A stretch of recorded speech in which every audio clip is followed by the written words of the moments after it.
ಶಿವಾಜಿ ಜಯಂತಿ ಮೆರವಣಿಗೆ ವೇಳೆ ಕಲ್ಲು ತೂರಾಟ, ಬಾಗಲಕೋಟೆಯಲ್ಲಿ ಉದ್ವಿಗ್ನ ಪರಿಸ್ಥಿತಿ. ಫೆಬ್ರವರಿ 24ರವರೆಗೆ ನಿಷೇಧಾಜ್ಞೆ ಜಾರಿ. ಬಾಗಲಕೋಟೆ ಶಿವಾಜಿ ಜಯಂತಿ ಮೆರವಣಿಗೆ ವೇಳೆ ಕಲ್ಲು ತೂರಾಟ ನಡೆದ ಘಟನೆ ಬಾಗಲಕೋಟೆಯ ಕಿಲ್ಲಾ ಓಣಿಯಲ್ಲಿ ಕಳೆದ ರಾತ್ರಿ ನಡೆದಿದ್ದು, ಸದ್ಯ ಪರಿಸ್ಥಿತಿ ಬೂದಿ ಮುಚ್ಚಿದ ಕೆಂಡದಂತಿದೆ. ಶಾಂತವಾಗಿ ನಡೆಯುತ್ತಿದ್ದ ಮೆರವಣಿಗೆ ವೇಳೆ ಕಲ್ಲು ತೂರಿದ್ದಾರೆ ಎಂದು ಹಿಂದೂ ಸಂಘಟನೆಗಳ ನಾಯಕರು ದೂರಿದ್ದಾರೆ. ಮೆರವಣಿಗೆ ಸಾಗಿಸುತ್ತಿದ್ದವರ ಮೇಲೆ ಮಸೀದಿ ಕಡೆಯಿಂದ ಕಲ್ಲು ಬಂದಿದೆ. ನಮ್ಮ ಕಾರ್ಯಕರ್ತರ ಜೊತೆಗೆ ಬಾಗಲಕೋಟೆ ಎಸ್ಪಿ ಪೊಲೀಸರ ಮೇಲೂ ಕಲ್ಲು ಬಿದ್ದಿದೆ ಎಂದು ಹಿಂದೂ ಮುಖಂಡರು ಮಾಧ್ಯಮಗಳಿಗೆ ಪ್ರತಿಕ್ರಿಯಿಸಿದ್ದಾರೆ.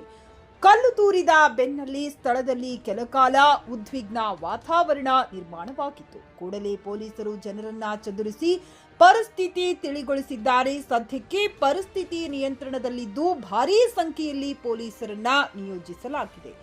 ಕಲ್ಲು ತೂರಾಟದ ವೇಳೆ ತರಕಾರಿ ಮಾರುಕಟ್ಟೆಯ 3 ತಳ್ಳು ಗಾಡಿಗಳಿಗೆ ದುಷ್ಕರ್ಮಿಗಳು ಬೆಂಕಿ ಹಚ್ಚಿರುವ ಘಟನೆಯೂ ನಡೆದಿದೆ. ಎಚ್ಚೆತ್ತ ಸ್ಥಳದಲ್ಲಿದ್ದ ಪೊಲೀಸ್ ಸಿಬ್ಬಂದಿ ಕೂಡಲೇ ಬೆಂಕಿ ನಂದಿಸುವ ಕೆಲಸ ಮಾಡಿದ್ದಾರೆ. ನಾವು ವಿಡಿಯೋಗಳನ್ನು ಪರಿಶೀಲನೆ ಮಾಡುತ್ತಿದ್ದೇವೆ. ಬಾಗಲಕೋಟೆಯಲ್ಲಿ ಹೆಚ್ಚಿನ ಭದ್ರತೆ ಕಲ್ಪಿಸಲಾಗಿದ್ದು ಆರೋಪಿಗಳನ್ನು ಬಂಧಿಸಲಾಗುತ್ತದೆ. ಸದ್ಯಕ್ಕೆ ನಗರದಲ್ಲಿ ಪರಿಸ್ಥಿತಿ ನಿಯಂತ್ರಣದಲ್ಲಿದೆ ಎಂದು ಬಾಗಲಕೋಟೆ ಎಸ್ಪಿ ಸಿದ್ಧಾರ್ಥ ತಿಳಿಸಿದ್ದಾರೆ. ವರದಿ ವಿನೋದ್ ಸೂರಗೊಂಡ.